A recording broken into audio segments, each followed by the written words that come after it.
route pour l'aventure. Banja Team, Run, il est là, salutations Run. Ouais, j'étais pas dans le préparé là. J'aime beaucoup. J'étais pas prêt là. Ça t'a surpris? Ouais, mais c'est pas mal, Une c'est pas mal. introduction, comment dire, Étonnante. Ouais, oui, mais qu'est-ce que tu veux? Banja Team, dans ma tête, ça a fait banga et je suis parti là-dessus. Petit strip track, mesdames et messieurs, bienvenue à vous autour d'une personnalité, peut-être même pourrais-je dire, Run. C'est ton surnom ou ton nom officiel? Tout le monde ne t'appelle plus que comme ça? On en a oublié comment tu t'appelais vraiment ou pas? Même ma femme m'appelle Run. Je veux dire, Donc si quelqu'un t'appelle par ton vrai prénom que j'ignore, tu ne te retourneras pas? non, en général. Et puis surtout qu'en Kama, il y a beaucoup de Guillaume. D'accord. Il n'y a que ma daronne qui m'appelle comme ça. Donc il y a quelqu'un qui a le droit. Voilà. Run, alors du coup on est là, on a eu d'autres émissions où on a pu parler de Moutafoukaz, on a parlé de Label 619, on risque d'en reparler un petit peu puisque forcément ça fait partie de ta vie, ton œuvre, même si ça fait un petit peu nécrologie, donc on va revenir plutôt sur du présent et du bien vivant. Quoi qu'il en soit, on s'est dit que ça serait bête que tu sois passé au studio Trick Track et qu'on ne parle pas un petit peu de toi. Vas-y, présente-toi. Je n'étais pas prêt non plus là. Non, mais bon, école Beaux-Arts, formation. Alors ça dépend, tu veux que je revienne. Formation classique. Alors, ok, on va commencer comme ça. Quoi. Comment on devient auteur? Enfin, comment tu es devenu Comment auteur. tu l'es devenu? Ok, alors. Parce que tu nous en as parlé, tu as dit Moutafoukaz, ça a été un peu la croix à la bannière, tu as été toqué à des portes, tu as dit j'en ferai qu'un seul. Mais ok, d'accord. Mais avant ça, pour en arriver là, il y avait eu quoi avant? J'ai toujours dessiné. De toute façon, moi, je pars du principe que de toute façon, quand on me pose la question, quand est-ce que tu as commencé à dessiner, je ne comprends jamais la question. Parce qu'il y a plutôt, enfin, tu vois, tous les enfants dessinent. Tu vois. À un moment donné, juste les gens arrêtent de dessiner. Et toi, tu as continué. Moi, j'ai continué, comme tous les dessinateurs, d'ailleurs. Donc voilà. Ensuite, j'ai toujours eu envie de faire du dessin. Quand j'étais gamin, j'avais envie d'être soit dessinateur de BD, soit cascadeur. Écoute, pour les amateurs de Moutafoukaz, on va tous être ravis que tu n'es pas pris cascadeur et encore, la vie n'est pas terminée. On ne sait pas. J'avais vu un spectacle de cascade quand j'étais gamin, j'avais été ultra fasciné. Bref, d'ailleurs, il y avait un accident ce jour-là. Bref. Ouais. Et du coup, j'ai fait des études super classiques. J'ai fait un bac économique, voilà. Ouais. Et ensuite, direct après, je suis parti aux Beaux-Arts. Il y avait dans la ville dans laquelle j'ai grandi, qui est une petite ville de province qui s'appelle Cambrai. Ouais. Il y avait justement les Beaux-Arts qui étaient là, et des bêtises notamment. Et voilà, j'ai suivi ce cursus. Donc c'était un DNAP, un diplôme national d'art plastique, suivi d'un DNAT, diplôme national d'art et technique. Et au sein des Beaux-Arts, j'ai vraiment découvert. Alors moi, si tu veux, au début, j'étais parti vraiment dans une optique BD, tu vois. Franco-belge, quoi. Sauf que généralement, BD. aux Beaux-Arts, tu fais de tout sauf de la BD. Normalement, c'est Verboten. Ah non, mais laisse tomber. C'est à la limite, on te coupait la main, quoi. Pour dessiner, c'est quand même vachement pénible. Faut le dire. Bien sûr. Oui, les Beaux-Arts, tous les Beaux-Arts de France, la plupart. Tu fais pas de dessin de BD ou jamais. Tu ne peux même pas aborder le sujet. Mais je croyais que c'était considéré comme quand même un 9e art. Il y a que les mecs qui font de la BD qui pensent ça.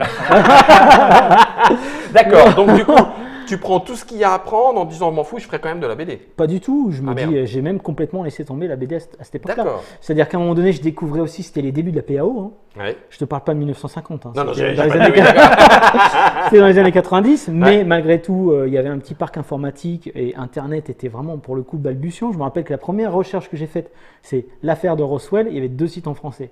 Donc tu vois, ça te donne un petit peu l'idée du truc. Et voilà, j'ai découvert plein de manières de m'exprimer, que ce soit au travers de trucs ultra old school, parce qu'on avait une presse du 19e, on faisait de la gravure sur cuivre, de la gravure sur bois, même de la mosaïque, un truc tu as envie de dire, non mais attendez, ne me faites pas faire de la mosaïque, on est en 96 ou je sais pas combien. Et voilà, et j'ai en fait, et de la photo. Et si tu veux, même la photo, c'est la photo basique de chez Basique, c'est-à-dire la caméra obscura, la boîte en carton avec le petit trou et le truc scotché, tu vois.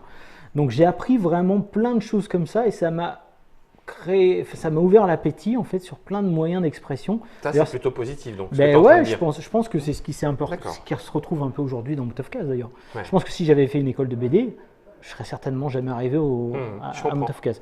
Tu t'es nourri de tout ça? Je me suis nourri de tout ça, de la typographie. On a fait beaucoup de typographie, de l'histoire de l'art, d'où cette espèce de réminiscence de mythologie biblique, etc. Je comprends. Et voilà, et ça a commencé, ça a commencé à mûrir. Tout ça a mûri, mais j'étais pas là pour le coup, j'étais pas dans une perspective de faire de la bande dessinée. J'étais plutôt dans une perspective de faire de l'affichage, de la publicité, pourquoi pas. Pourquoi tu avais été formé, quoi. Tu sors des Beaux-Arts avec le cursus, l'idée habituelle de toute personne qui sort des Beaux-Arts. C'est ça, ouais. T'es sorti avec un bagage et maintenant, il faut que tu on va l'utiliser pour bouffer, quoi, de toute façon. C'était quelle année, Run? C'était... à peu près, on s'en fout. Hein, mais... 94, 80.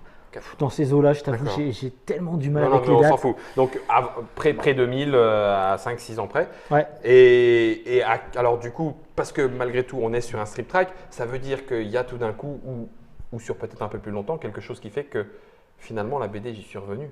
J'y suis revenu. Alors, ça a été très long. Ensuite, j'ai intégré une boîte de multimédia qui s'appelait Teamschman, qui était à l'époque précurseur du contenu en ligne. Il y avait très peu de choses sur Internet et ils avaient décidé de faire un jeu sur Internet avec le Macromedia Flash. Tu vois, donc c'était juste inconnu. Tu vois, inconnu. C'était à l'époque du 48K. Tu vois, et on a pris une hype de malade internationale parce que on s'est fait repérer, la boîte s'est fait repérer justement parce qu'on faisait ce genre de truc. Et on était, je veux dire, des personnalités très différentes. À l'époque, il y avait Rolito dans cette boîte, Rolito qui a ensuite fait Patapon sur PlayStation. Il y avait 123 Clans qui est un graffeur, enfin Sien de 123 Clans qui est un graffeur qui bosse aujourd'hui à Montréal. Danny Boy qui était un autre graffeur. Enfin bref, c'était très éclectique et on s'est tous nourris des univers, de l'univers des uns et des autres. Il y avait une espèce de magma bouillonnant de plein de multi-références. Et un peu, mais cohérent. Mais cohérent, mais tout à fait. Là, tu es quand même dans un univers de créatif. Ouais. Exactement. Au sein duquel, moi j'avais déjà ma proto bande dessinée Moutafkaz, qui était une version que j'avais fait dans ma chambre d'étudiant. Ouais. Et il se trouve que le boss de cette boîte à l'époque avait l'intelligence. Alors nous, clairement, toute la journée, on faisait de l'exécution. Moi, je coloriais les personnages du jeu vidéo. Mais on avait une journée par semaine où on pouvait développer nos projets personnels. Excellent. Donc voilà. Et moi, j'ai commencé à développer l'univers de Moutafkaz. Sauf que j'avais pas vraiment de finalité. C'est-à-dire que je développais des personnages, je faisais des petites animations que je mettais en ligne. Tantôt, je me disais, ça pourrait faire un bon jeu vidéo. Tantôt, je me disais, tiens, ça pourrait faire une bonne BD. Alors, c'était quoi? C'était Moutafkaz en tant qu'univers Univers. Et pas histoire encore. Non. Tu te sentais pas raconteur d'histoire? Ça émergeait, si tu veux. Parce qu'à chaque fois que je crée un personnage, je lui crée un petit background, tu vois. Et si tu veux, au fur et à mesure, ça a pris. Je mettais tout ça sur Internet. Moi, je découvrais Internet et c'était quand même magique à l'époque de se dire, bah tiens, de l'autre côté du tuyau, il y a des mecs qui regardent, tu vois. Ça reste pas dans ton tiroir. Et je voyais que les gens étaient plutôt intéressés. Et il se trouve que j'ai proposé, à un moment, je me suis dit, et pourquoi on n'essaierait pas de faire un court-métrage? Donc ça, c'était en 2002. D'accord. Et donc j'en ai parlé à ma direction. Ils nous ont laissé 5 mois pour faire un court-métrage. On était à 3 personnes. Et c'est comme ça que j'ai fait le premier court-métrage de Moutafkaz qui s'appelait Opération Blackhead à l'époque. Et il se trouve qu'il a été nominé au Sundance Festival et il a fait le tour de tous les festivals. Mais d'un truc de malade. C'est un truc énorme, Sundance. C'est quand même le festival du film indépendant. Et c'est comme toi avec ton Banja tout à l'heure, j'étais pas prêt quoi. Je me suis dit, tiens. Pas pour les mêmes raisons. Pas pour les mêmes raisons. Ouais, c'est vrai. Moi, je trouve que c'était pas Sundance, Banja. Et pour la petite anecdote, ils m'ont invité à aller là-bas et j'avais tellement peur de prendre l'avion que je suis pas allé. Non. Et ouais. Oh, terrible. Bon. Tu t'es rattrapé depuis? Ouais. Bah de toute façon, je suis marié à une hôtesse de l'air. Donc, tu vois, on combat le feu par le feu, tu vois. Donc 2002, ce petit court métrage qui t'amène du coup, malgré tout, à te dire, à pousser un peu plus loin en disant, finalement, raconter des histoires, c'est cool. C'est une porte qui s'ouvre. Et il se trouve qu'il y a un producteur qui veut faire une émission américaine sur le câble, un truc très orienté trentenaire à la cool, vraiment une émission, un show, comme ils appellent, un show à l'américaine, dans lequel il y aurait des petites pastilles et ils voulaient intégrer des petites pastilles Moutafkaz dedans. Je dis putain, ça serait Banco. très bien, pardon, le bon. Non, très bien. Sauf que ma boîte était pas ouf de l'idée et C'était pas leur jeu, c'était pas leur objectif, c'était pas leur objectif. Et puis leur business. on s'était retrouvé, si tu veux, la direction avait changé de main et on s'était retrouvé d'une boîte de création à une boîte de production. C'est-à-dire que les mecs, ils n'avaient pas envie de s'emmerder avec les pubs Lipton pour la Turquie, ils nous faisaient faire toutes les images, tu vois. Donc on avait des directeurs artistiques au-dessus de nous, on avait des réalisateurs au-dessus de nous. Des mecs qui se racontaient de ouf et on se disait mais t'as envie de dire attends c'est une pub Lipton, enfin calme-toi quoi tu vois. Et bref j'ai dit des noms, on s'en fout. Non, t'as pas dit. Non, On s'en fout. J'ai dit la marque. T'as dit là, ouais, mais ils sont plus là. Puis de toute façon, vous êtes sur Trick Track? Non, c'était pas vous. De toute façon, si vous êtes joueur, donc forcément, vous avez joué, voilà, c'est tout. Bon, et au bout d'un moment, je me suis dit, bon, moi, je me sens plus trop de rester là, tu vois. Donc, on a laissé tomber l'opportunité de faire le truc avec les mecs, avec les Américains pour leur show. Je sais pas ce que ça aurait donné parce qu'ils étaient partis plus sur un truc un peu grinçant à la Beavis and Butthead, tu vois. C'était pas forcément vers là où je voulais aller. D'accord. Bref, du coup, il se trouve que j'ai quitté la boîte. Pour la petite anecdote, ils avaient entre-temps quand même déposé la marque Moutafoukaz, donc ouais, ça c'est embêtant. Du coup, j'ai attendu que la boîte, comme tous les directeurs artistiques se faisaient la malle, je me disais bon, bah c'est plus qu'une histoire de temps. Tac, ouais, la boîte a fermé. Et t'as récupéré? Ah bah, j'ai récupéré. Le truc, c'est qu'il y a un repreneur qui a récupéré toutes les marques, sauf Moutafoukaz, parce qu'il y croyait pas. Voilà. Ouais. Toujours pareil, mais c'est tant mieux. Truc de fou. Quelle année ça c'était? Tu te rappelles? C'était juste avant d'arriver chez Tim Schman, donc c'était 2005. Chez Tim Schman, chez Ankama, donc c'était 2005. Du coup, parce que Todd, je me rappelle, un des premiers trucs qu'il m'a dit, c'est ouais, mais attends, la marque, elle appartient plus au Gugus derrière là. J'ai dit non, mec, c'est bon, je l'ai reprise. Je suis allé à une pays, j'ai bien vu. Pour même te dire, j'étais même vexé que le repreneur n'avait pas pris mon portefeuille. Mais je me suis dit, bon. Comment ça, faut pas que je me batte pour mon truc? Mais alors, mais enfin. Non, mais tu vois, je me suis dit, bah, le mec n'y croit pas clairement. Pourtant, Pourtant, peu importe. T'as bien fait. Mais ouais. C'est bon. Et donc là, c'est 2005 et c'est voilà. un autre tournant. Et si tu veux, moi, quand j'ai quitté cette boîte, je me suis retrouvé en mode solo. Et je me suis dit, qu'est-ce que tu peux faire solo pour raconter une histoire solide. Donc là, tu avais vraiment envie de raconter une histoire. Bah là à ce moment-là, moi, j'étais dans la dynamique de raconter une histoire. Ouais. C'était plus juste la forme, j'attaquais le fond. Et à un moment donné, c'est dans tout ce que je fais, c'est la même chose. C'est que je ne peux pas faire autrement. Les choses viennent et il faut que je les sorte. C'est-à-dire, Puta Madre, c'était pas du tout le moment d'écrire Puta Madre. J'avais plein de choses à faire et l'histoire arrivait au fur et à mesure. Je disais, mais non, mais elle est là, le personnage, il a besoin d'exister par rapport à ça, au travers de ces idées-là que j'ai. Et à un moment donné, il y a une gestation nécessaire à autre chose. Ouais, mais il y a presque un.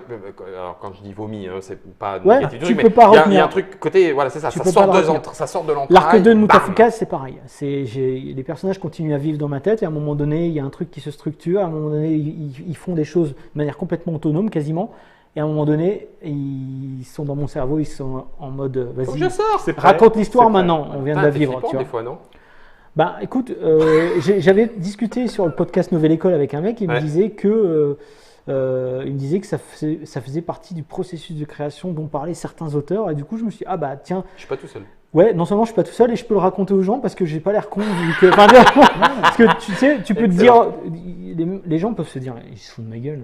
Ouais, non. Tu vois, mais non, c'est, moi je le vis comme ça. T'as plein de scénaristes ou de romanciers qui disent que les personnages leur appartiennent plus parce qu'en fait ils ont été développés dans leur propre cerveau, d'accord, mais il y a tout un côté inconscient qui considère que c'est pas eux qui sont à la manœuvre. En fait, c'est de l'inconscient, mais voilà. Lorsque ça sort logiquement. Mais si bien qu'en dédicace, des fois, on me demande des situations avec les personnages, et je dis, non, ça va. Non, ils peuvent pas faire ça. Donc ils repartent en pleurant, bien sûr. Non, je m'arrange pour faire autre chose. Mais je me dis, dans la situation. Angelino en tutu sur une licorne. Alors là, je suis pas du tout d'accord. Je suis sûr que ça le ferait super bien. Après, il faut que la licorne elle ait des dents grandes comme ça. C'est au côté rôliste, ça. Vous acceptez tout. Après, il ne faut pas me lancer sur les licornes parce que j'ai un truc. T'as des anecdotes de fou. Ah ouais, génial. Donc 2005, tu rejoins peu ou prou via la rencontre, parce qu'il y a aussi une rencontre avec Todd. Avec Todd, bien sûr. Ankama, Moutafoukaz, donc là, oui, tu rentres chez Ankama en tant qu'auteur. En tant qu'auteur, parce que lui, quand il m'a raconté, alors encore une fois pour la petite histoire, c'est beaucoup de petites histoires. Oui, vas-y. Mais moi, j'accompagnais un pote qui cherchait du taf dans le multimédia et Ankama était la boîte multimédia qui commençait à grandir grâce à Dofus. Donc à l'époque, ils étaient 19 salariés, je me rappelle, parce que moi j'étais le 20e. C'était la grande fierté de Todd, c'est bon, on arrive 20, on a dépassé 10, tu vois. Ouais. 6 mois plus tard, on était 100 et un an plus tard, on était 300. Mais bon. Truc de fou. Ouais, il le raconte dans l'interview qui arrive, vous allez voir un truc de fou. Ouais, c'est impressionnant. Enfin, pas de fou, c'est un truc de fou. On va s'associer. Hein. Ouais. Mais et du coup, attends, comment ça s'est passé et Todd me dit, et donc moi j'étais juste là pour servir de taxi en gros. Et je me suis dit, bah tiens, pourquoi pas rencontrer ces gars-là, parce que si jamais ils ont besoin de coloriage, tu vois, moi j'avais fait ça dans mon ancien boulot. J'arrivais en fin de droit, on va parler clairement. À un moment donné, quand tout le monde te dit non, c'est soit tu dors sous les ponts, ou soit tu trouves un taf, tu vois. Et je me suis dit, bah, peut-être ils auraient besoin voilà, d'un coloriste, je sais faire ça, quoi. Et quand je rencontre Todd, je me présente rapidement et je lui parle de Moutafkaz et il se trouve qu'il avait vu le court-métrage en question. Et il me dit, bah, tu fais quoi avec ce truc-là d'ailleurs? Je dis, bah, je cherche à faire une bande dessinée. Il me dit, bah, fais-la chez nous. Alors attends, je comprends plus, attends, je suis dans une maison de jeux vidéo, ça rejoint ce que je te disais tout à l'heure, tu vois. Et là, il me dit qu'il a vraiment envie de créer une maison d'édition et qu'il verrait bien. Donc, on discute assez rapidement. Hein. Déjà, on voit aussi si on est sur la même longueur d'onde. Et je m'aperçois qu'il a la même volonté que moi. C'est-à-dire, lui aussi, tu vois, c'est un mec qui est dans l'action, qui a envie de faire bouger les lignes. La même conception. Ouais, c'est pareil. Et je pense aussi que lui, de son côté, il a aussi cette même culture de la porte fermée au nez avec tout le monde qui lui dit « mais ça marchera pas, mais laisse tomber, mais les gens ceci et les gens cela ». Et lui, il a la conviction qu'il tient un truc. Oui, avec le côté « ah ouais, ça peut pas marcher, mais si ça ne peut pas marcher, faisons-le nous-mêmes ». C'est ça. Et à la différence que lui, là où lui, c'est un entrepreneur. C'est-à-dire que lui, c'est un bulldozer. C'est-à-dire à un moment donné, ok, vous voulez pas faire ça, je vais le faire moi-même.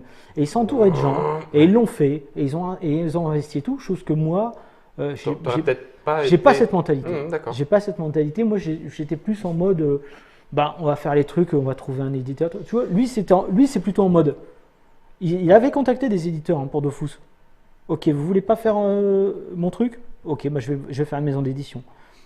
Mec, il n'aurait pas trouvé d'imprimeur, il ouvrait une imprimerie. Non mais tu vois ce que je veux dire. Donc voilà, il a ce truc que j'ai pas. Mais que du coup, la rencontre. Mais on s'est compris. Exactement. La rencontre permet d'avoir fait avancer. Et le premier tome, Moutafkaz, entre le moment où justement il y a cette rencontre, il te dit ça, tu travailles combien de temps?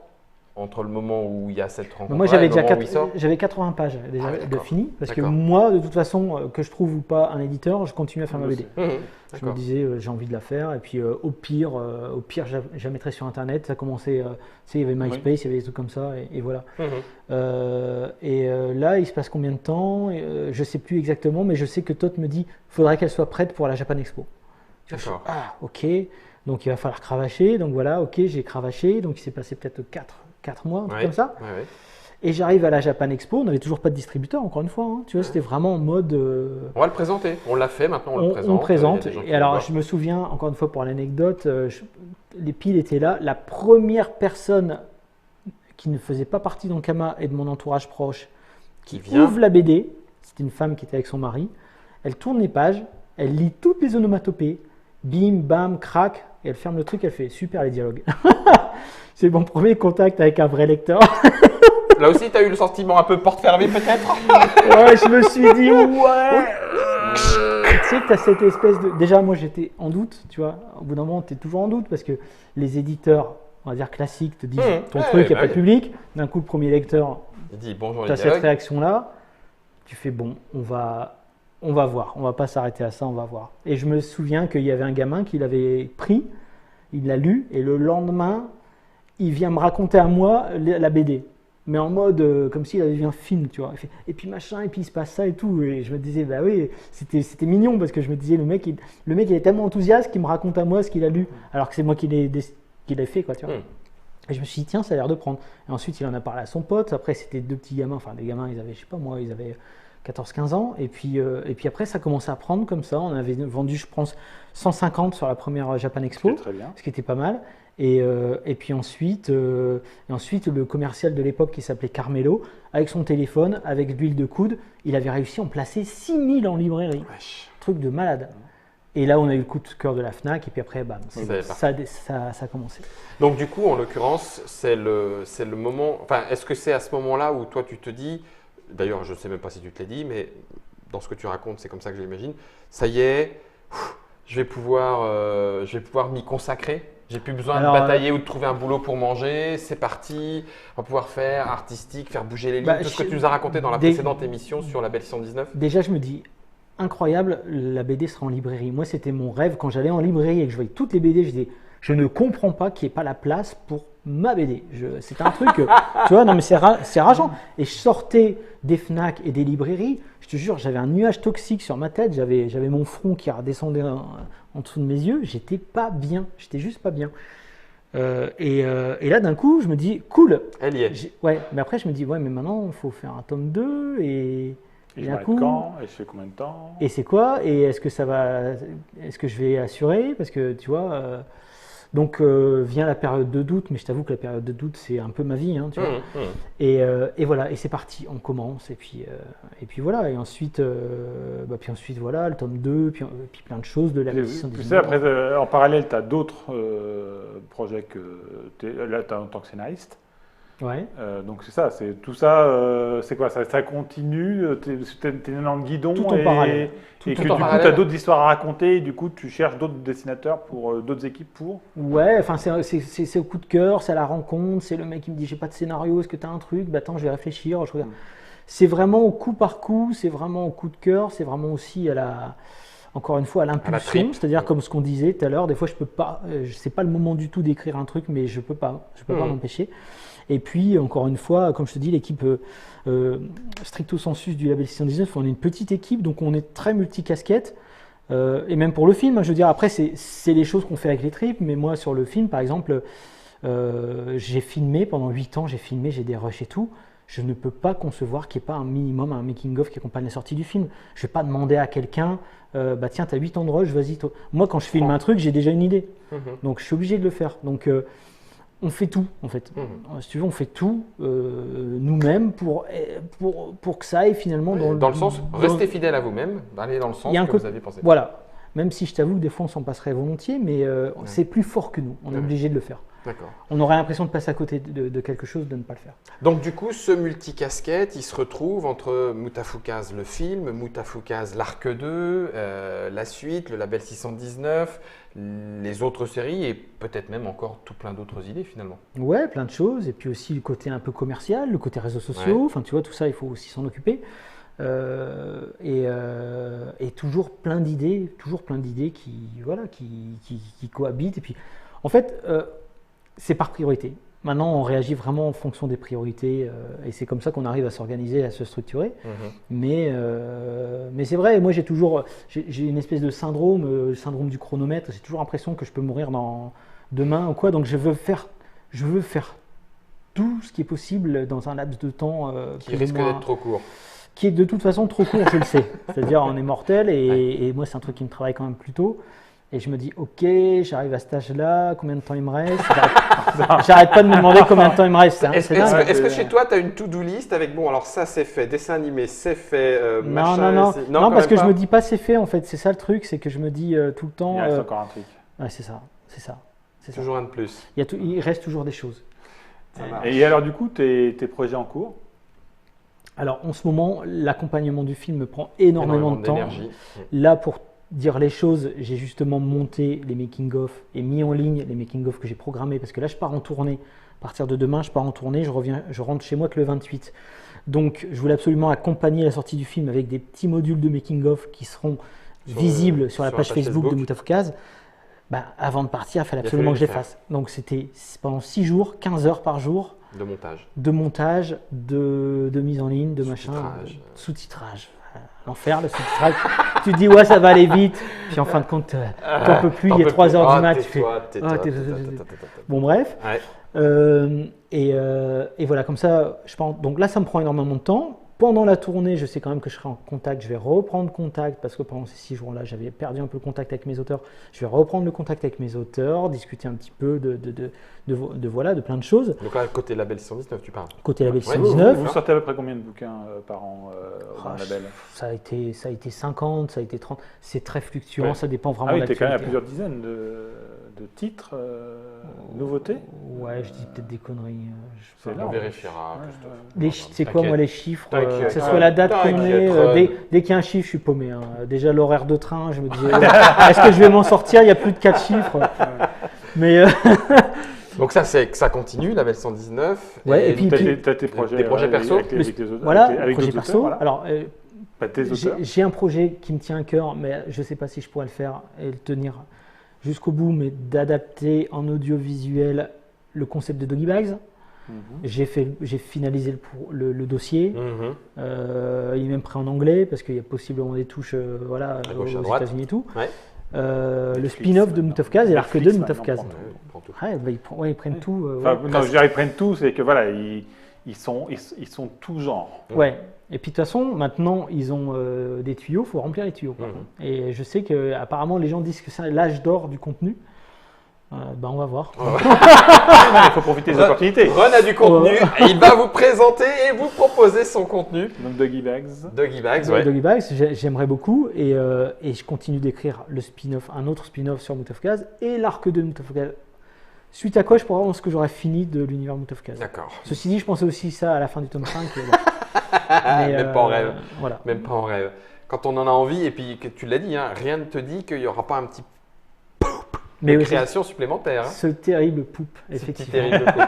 Mesdames et messieurs, merci Christophe, merci Ron merci pour beaucoup. cette relecture et un petit peu d'ouverture aussi sur la suite de la création et de l'univers créatif, de l'histoire aussi un petit peu de Ron. Merci de t'être livré à ce petit jeu du divan comme ça. C'était cool, c'était cool. Bah, tant mieux si ça t'a plu. À fond. C'était sur Trick Track, mesdames et messieurs. Merci à vous d'avoir été avec nous. Merci à Germain, une fois encore merci à Florian. Merci, ils Germain. sont tous les deux derrière la caméra et ils réalisent autant que possible et en suivant nos inepties verbales et autres logorées. En attendant, bonne lecture, bon univers à vous, parce que vous avez peut-être aussi le vôtre. Alors n'hésitez pas, développez-le et on vous reçoit dès que vous voulez.